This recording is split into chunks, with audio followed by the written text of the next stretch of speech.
எனக்கு உயர்ந்த அடைக்கலமானீரே, எனக்கு உயர்ந்த அடைக்கலமானீரே. உம்மை தவிர அப்பா, உம்மை தவிர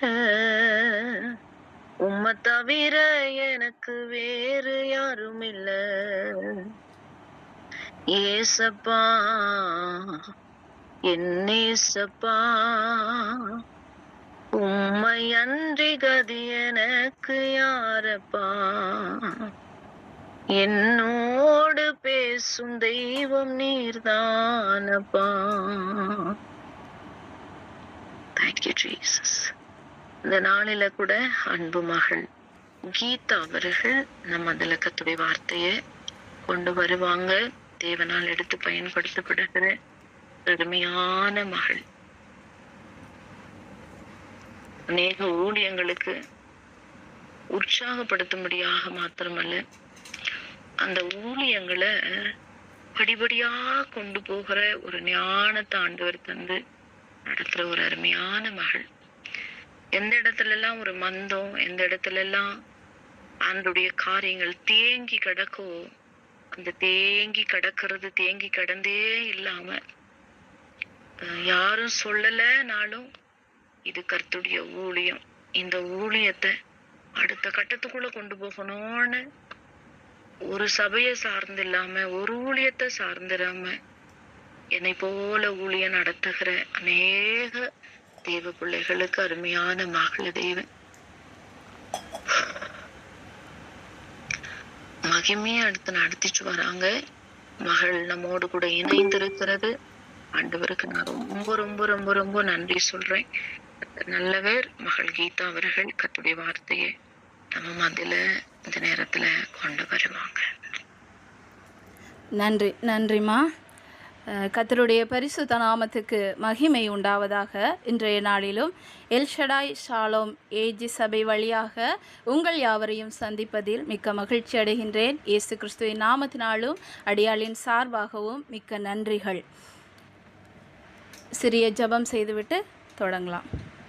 அன்பின் தேவனே, இப்போதும் கர்த்தாவே, நாங்கள் யாவரும் உம் பாதத்திலே வந்திருக்கிறோம்.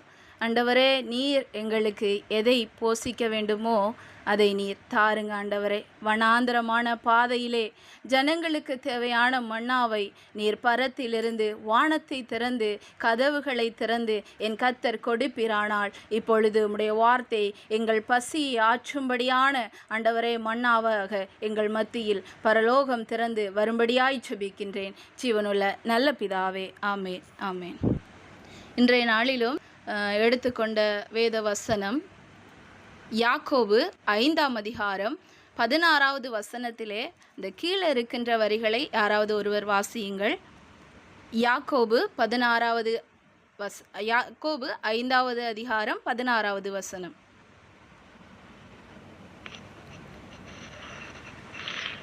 நீங்கள் சொஸ்தம் அடையும் படிக்கு உங்கள் குற்றங்களை ஒருவருக்கொருவர் அறிக்கையிட்டு ஒருவருக்காக ஒருவர் ஜெபம் பண்ணுங்கள். நீதிமான் செய்யும் ஊக்கமான வேண்டுதல் மிகவும் பலனுள்ளதாய் இருக்கிறது. ஆமேன். ஹல்லேலூயா. இதில் பார்த்தீங்கன்னா, நீதிமானுடைய ஊக்கமான விண்ணப்பம் மிகவும் பலனுள்ளதாய் இருக்கிறது. ஆம், கிறிஸ்துவுக்குள் பிரியமானவர்களே, ஜெபம் நம்ம வாழ்க்கையில் ரொம்ப ரொம்ப முக்கியம். ஜெபம் இல்லாத வாழ்க்கை ஒரு வெறுமையான வாழ்க்கை தான். ஜெபம்னா என்னன்னு சில பேருக்கு யோசனைகள் வரலாம். ஜெபம்னா நான் இந்த டைமுக்கு போயிட்டு எல்லாத்தையும் ஒப்பு வச்சுட்டு வர்றது தான் ஜெபம் அப்படின்னு பல நேரங்களில் பல பேர் நினச்சிட்ருக்குறாங்க. ஆனால் ஜெபம்னா ஒரு ஐக்கியம், தேவனோடு ஒரு உறவு. ஜெபம் என்பது தேவனோடு பேசும் ஒரு உயிருள்ள உறவு. உயிர் இருந்தால் அந்த இடத்துல ஒரு அசைவாடுதல் இருக்கும். நமக்கெல்லாம் உயிர் இருக்கிறனால தான் நம்ம கை கால்கள்லாம் அசையுது. அன்னன்னைக்கு தேவையான ஒவ்வொரு காரியங்களையும் நம்ம செய்துட்ருக்கோம்னா நமக்கு உயிர் இருக்குது. அதே போன்று தான் ஜெபத்துக்கு ஒரு உயிர் இருக்குது. அது நம்ம ஜெபிக்கும்போது ஒரு பிரசன்னத்தை நம்ம உணர்வோம். ஜெபிக்கும்போது ஒரு ஆவியானவரின் பிரசன்னம் நமக்குள்ளாக வரும்பொழுது அது நம்மை உயிர்ப்பிக்கும். உயிர்ப்பிக்கிறது மாத்திரமல்ல, நம்முடைய ஜெபங்கள் வேலை செய்ய ஆரம்பிக்கும். மனத்தாழ்மையோடு செய்கிற ஜெபத்தை தேவன் விரும்புகிறார் இல்லையா? அநேக நேரங்களில் நம்ம போயிட்டு நம்முடைய ஒவ்வொரு விண்ணப்பங்களை மாத்திரமே தேவனிடத்தில் வச்சிடறோம். ஆண்டவரே, இன்னைக்கு இந்த காரியம் எனக்கு தேவையாக இருக்கிறது, ஆண்டவரே எனக்கு இந்த காரியம் இன்னைக்கு நடக்கணும், என் வாழ்க்கையில் இது நடக்கணும். ஆனால் நம்ம ஒன்று சிந்திச்சுக்கணும், எப்போவுமே ஏசப்பா கிட்ட நம்ம எப்படி நம்ம உறவை வளர்த்துக்கிறதுன்னு. இன்றைக்கி பொதுவாக எடுத்துக்கிட்டோம்னா, நம்ம யாரையாவது ரொம்ப அதிகமாக நேசித்தோன்னா அவங்கக்கிட்ட பல மணி நேரம் பேசுவதை செலவு பண்ணுவோம். ஏன் தெரியுமா? அவங்கக்கிட்ட நமக்கான ஒரு கான்டெக்ட் இருக்கும்போது நமக்கும் அவங்களுக்கு இடையிலான ஒரு ஐக்கியம் அதிகமாகிக்கிட்டே போகும் அப்படின்ற ஒரு நம்பிக்கை, ஒரு விசுவாசம். அது மாதிரி தான் நம்ம அவங்களுக்காக ஏதாவது ஒன்று சர்ப்ரைஸ் பண்ணிகிட்டே இருக்கணும், அவங்களுக்காக நம்ம ஏதாவது அன்பான காரியங்களை செய்துகிட்டே இருக்கணும். அப்போ அவங்க நம்ம மேலே ரொம்ப அன்பாக இருப்பாங்க, நமக்கும் அவங்களுக்குமான ஒரு தொடர்பு அதிகமாக இருக்கும்னு சொல்லிட்டு நம்ம அவங்கக்கிட்ட அதிகமாக பேச நினைப்போம். ஆமாம் இல்லையா? அது மாதிரி தான் ஆண்டவருக்கும் நமக்கும் இடையிலான ஒரு தொடர்பு வர வேண்டும். ஆண்டவருக்கும் நமக்கு இடையிலான நம்ம பேசும்போதே அங்கே வல்லமை புறப்பட்டு போய் அங்கே கிரியை நடப்பிக்க வேணும்னா ஆண்டவருக்கும் நமக்கு இடையிலான ஒரு ஜெபம் வேணும்.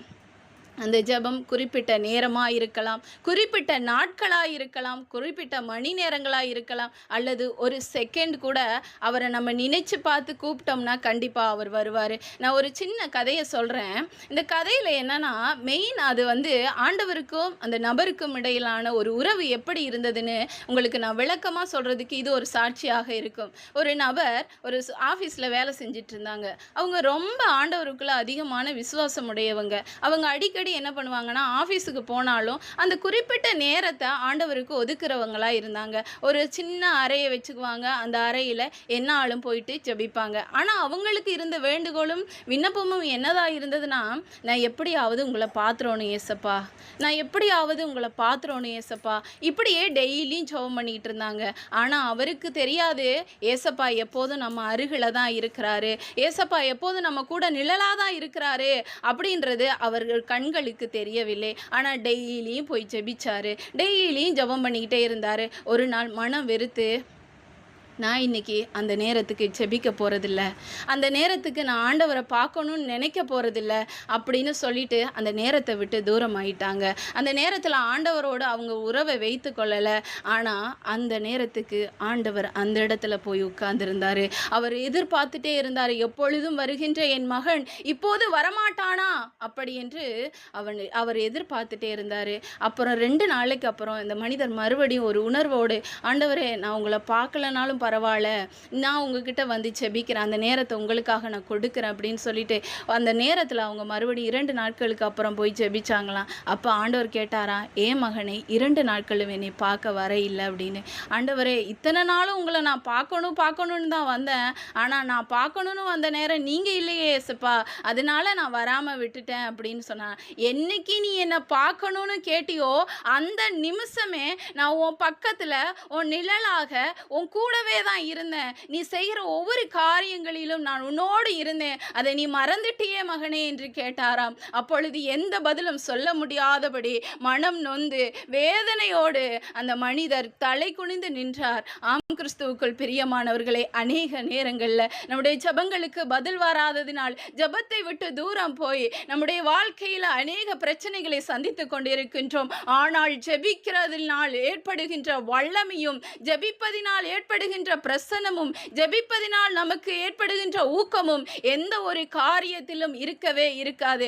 ஆண்டவராகிய இயேசு நம்மோடு எப்போதும் நிழலாக, நம் உறவாக, நம் தாயாக, தகப்பனாக, நண்பராக, தோழனாக, ஒவ்வொரு நிமிடமும் சகோதரனாக நம் அருகிலே தான் இருந்துகிட்டு இருக்கிறாரு. ஆனால் அதை நம்ம உணராம அவரோடு பேசுவதை விட்டு அநேக நேரங்கள் அவரை விட்டு தூரமாய் மனிதர்களோடு பேசுவதை நாடுகின்றோம், மனிதர்களிடம் பிரச்சனைகளை சொல்வதற்கு நாடுகின்றோம், மனிதர்கள் எனக்கு உதவி செய்து விடுவார்களோ என்று நாடுகின்றோம். அநேக நேரங்களில் இரைச்சலான சத்தங்களை போன்று அலைகளோடு இருக்கின்ற இரைச்சலின் சத்தங்களின் பிரச்சனைகளை பார்த்து ஜெபத்தை விட்டு தூரம் போய் விடுகின்றோம் இல்லையா? ஆனால் அது கூடவே கூடாது. இரைச்சல்களின் சத்தத்தை பார்த்து ஆண்டவராகிய இயேசு அன்று சொன்னால் ஒரே ஒரு வார்த்தை, அமைதலாய் இரு என்று சொன்ன போது அந்த இரைச்சலான கடல் அலைகள் அமைதலாயிற்று இல்லையா? அந்த புயல் அமைதலாயிற்று இல்லையா? இன்று ஜெபத்தினால ஜெபத்தினாலே கூடாதது ஒன்றுமே இல்லை. ஜெபத்தினாலே எல்லாம் கூடும். வாயிலே இருந்து புறப்படுகின்ற ஜெபத்தின் உறவினாலே எல்லாம் கூடும். என்ன பிரச்சனைகளா இருந்தாலும் தேவன் பாதத்திலே போய் உட்கார்ந்து கண்ணீரோடு ஜெபிக்கும் போது அந்த இடத்திலே வல்லமை புறப்பட்டு அந்த இடத்திலே ஒரு அற்புதம் நடக்கும். ஆம் கிறிஸ்துவுக்குள் பிரியமானவர்களே, கடந்த நாட்களிலே ஒரு சாட்சியை நான் சொல்கின்றேன். அந்த மகனுடைய பெயர்